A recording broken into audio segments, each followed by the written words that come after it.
به نام خداوندی که بیشوری را آفرید. سلام به همه چسپلاسیجیا، با یه ویدیوی دیگه اومدم خونتون و امیدوارم خونتون خالی باشه.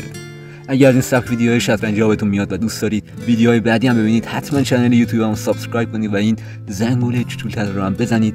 عشقید، بریم ویدیو رو ببینیم. خب این دفعه اومدیم با آموزش مهره‌ای که از نظر دخترها واقعا مهره قشنگیه. سیس استیلش خیلی شیک و مجلسیه و وقتی میبیننش اصلا دست و پاشون رو گم میکنن. و تو جمع مهره‌ها، تو جمع رفیقای این مهره که رفیقاش کله کیری صداش میکنن، بخاطر همین کله کیریشه که همین دخترها هم عاشقشن. دیگه هر کیسه هم باشه تا الان فهمیده که راجع به چه مهره‌ای دارم صحبت میکنم.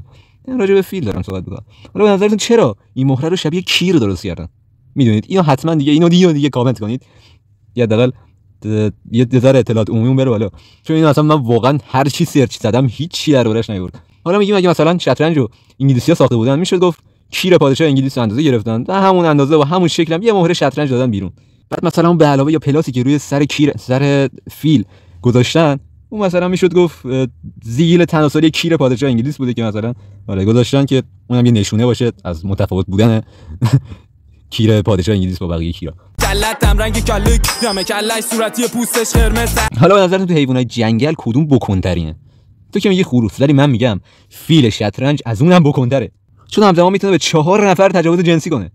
اسپرماش بی‌ناموس دور دست ها هم میره. حتی دیده شده که تو صفحه مهره‌های دیگه هم رفته اونجا هم چند نفر رو گاییده. پیشنهاد میکنم اگه شطرنج باز نیستی اصلا نزدیک این مهره نشی. خیلی حشریه. فقط هم بلد زبدری بکن، یعنی اینجوری. وایس بذارم اینجا، از اینجا مثلا اینجوری. فقط هم زبدری میکنه کسکش. یا مثلا از اینجا تجاوز میکنه به این بی‌ناموس. یا اصلا از دور میزنه. خیلی کسکشه. مثل این نباشید. برمیگردم سر جاش. آره اینجوری. اون یکیش هم اینجوری.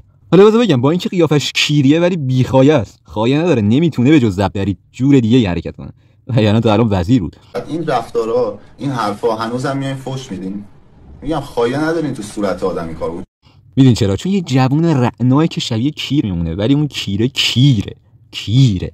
مثلا اسب 8 کیر داره ولی کیراش کیر نیست. بعضی موقع اصلا کیراش کیر نیست. اسب مثلا الان 2 تا جا میتونه بره، 2 تا کیر داره. این کیرای کوچولو به درد نمیخوره. کیر اونیه که مثلا از اینجا بتونه کسکش اینجا رو بزنه. این سوپره، این کیره، نه کیرای اسب. حالا گرفتی؟ به تعداد نیست که به کاراییه. از 8 تا کیر داره ولی فیل با یه قامت کیریش همه اینا رو ساپورت میکنه. حالا شاید بپرسی فیل چند نوع داریم؟ مثلا فیل 2 نوع داریم کلا. یه فیل سیاهه، یه فیل سفیده. فیل سفید چجوریه؟ فیل سفید یه کس سفید داره و میتونه به همه سفیدا بده. به قرآن به هوا خاک مادرت. ولی سیاها نمیتونن بکننش. ولی بالعکس فیل سیاه فقط میتونه همه سیاه پوستا رو بکنه، نه سفید پوستا. نگاه کن ناموسن نجات پرستی حتی تو شطرنج هم نفوذ پیدا کرده بی‌ناموس. این همه نجات پرستی تو دنیای واقعی و تو دنیای شطرنج هم این همه نجات پرستی. چرا اصلا باید اینجوری باشه؟ این همه تفرقه افغانی، این همه نجات پرستی. الان این همه نجات پرستی شد چی شد؟ ما نمیگم که هیچی نشد، چیزاش شد، خیلی هم چیز اگه واقعا بریم حرف میزنیم چیز عوض شد. البته حق میدم به سازنده‌های شطرنج، چون اگه مثلا 2 تا کیر سفید و سیاه رو با کوساشون بریزن رو هم که دیگه شد جم تی وی. مثلا اونم نمیشد، میشد جنده خونه، همه رو هم بودن. مثلا یه روز میومدی صفحه شطرنج رو نگاه می‌کردی، می‌دیدی کیر سیاه اومده رفته تو کوس سفید. اصلا قانونش درسته؟ نه، الان که بیشتر فکر می‌کنم قانونش درسته. خب الان اصل کارو فهمیدی؟ فیل سفید فقط کوس سفید میکنه، فیل سیاه هم فقط کوس سیاه میکنه. گرفتی؟ کوس سفید نماد خونه‌های سفید و کوس سیاه نماد خونه‌های سیاه. متوجه شدی؟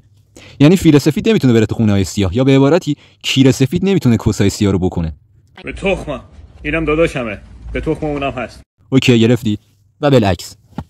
مرسی که ویدیو رو تا آخر دیدید. اگه از این ویدیو سکسی آبتون اومد حتما لایک و کامنت برام بذارید، کانال رو سابسکرایب کنید، به دوستاتون معرفی کنید و این زنگوله رو هم بزنید دیگه. همین، خیلی عشقید. فعلا تا ویدیوی بعدی.